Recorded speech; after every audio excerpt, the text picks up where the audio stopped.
সংসারের অভাব একদিন না একদিন ঠিক মিটে যায়, কিন্তু মনের দিক থেকে যারা দরিদ্র তাদের অভাব কোনোদিনই মেটে না। কেমন আছেন বন্ধুরা? কাকলি সংসারের একটি ব্লগে স্বাগত জানিয়ে আজকের ব্লগটি শুরু করছি। আজ দেখুন বাইরেটা কি রোদ, আর এত গরম, মনেই হচ্ছে না যে বর্ষাকাল। তো সকাল সকাল স্নান পুজো সেরে আমি সোজা রান্নাঘরে চলে এসেছিলাম। আজকে দুপুরে আমার রান্নাঘরে কি রান্না হচ্ছে সেগুলোই আজ শেয়ার করব। তো সিম্পলি রান্না আমি রোজ যা করি সেগুলোই ভিডিও করে আপনাদের সঙ্গে শেয়ার করে থাকি, আর এটা আমার খুবই ভালো লাগে। তো কিছু আমার বাগানে পাঁচমিশালি শাক ছিল, ওটা মা তুলে দিয়েছিল।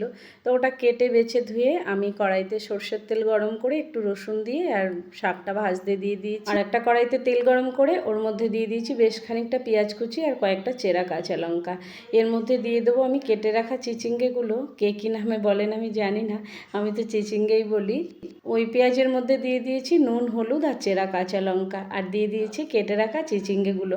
গোল গোল করে কেটে নিয়েছি। এটা ভালো করে নেড়ে চেড়ে আমি একটু ঢেকে দেবো। চিচিঙ্গাটা এইভাবে ভাজলে খেতে ভালোই লাগে। এটা আমি আরেক রকমভাবে করি পোস্ত দিয়ে, ওটাও খেতে খুব সুন্দর লাগে।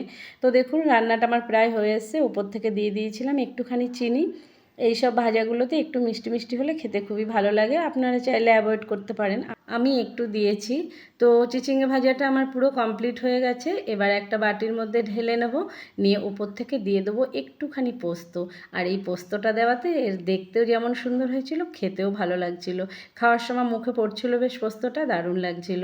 তো এইভাবে খাবার ডেকোরেশন করতে আমার অবভিয়াসলি সবসময় খুবই ভালো লাগে। তো চিচিঙ্গে ভাজা, শাক ভাজা দুটোই আমার কমপ্লিট হয়ে গেছে। এবার কড়াইতে তেল গরম করে ওর মধ্যে দিয়ে দেবো একটুখানি কালো জিরে, একটু হলুদ আর বেটে রাখা সর্ষে পোস্তর পেস্ট, আর ওর মধ্যে কাঁচা লঙ্কা টমেটোও দেওয়া আছে।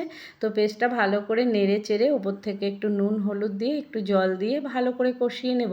নিয়ে আমি কিছুটা চারাপোনা মাছ ভেজে রেখেছিলাম, ওই মাছটা যেইভাবেই ঝাল করব। কালারের জন্য একটু শুকনো লঙ্কার গুঁড়ো দিয়ে দিয়েছিলাম। তো মশলার স্ট্রাকচারটা আমার দারুণ হয়ে গেছে। আর ওর সঙ্গে দুটো মৌরলা মাছও ছিল, তো আমি একসঙ্গেই সব দিয়ে দিয়েছি। সিম্পলি রান্নাবান্না, তো রোজকার এই সিম্পলি রান্নাবান্নার ব্লগ আর আমার নিজস্ব কাজকর্মের ব্লগ, আর কোথাও যদি যাই সেই সব ব্লগ, সব কিছু মিলিয়ে একটা ভিডিও এডিট করে আমি আপনাদের সঙ্গে শেয়ার করে থাকি। তো আপনারা সবাই আমার পাশে থাকবেন।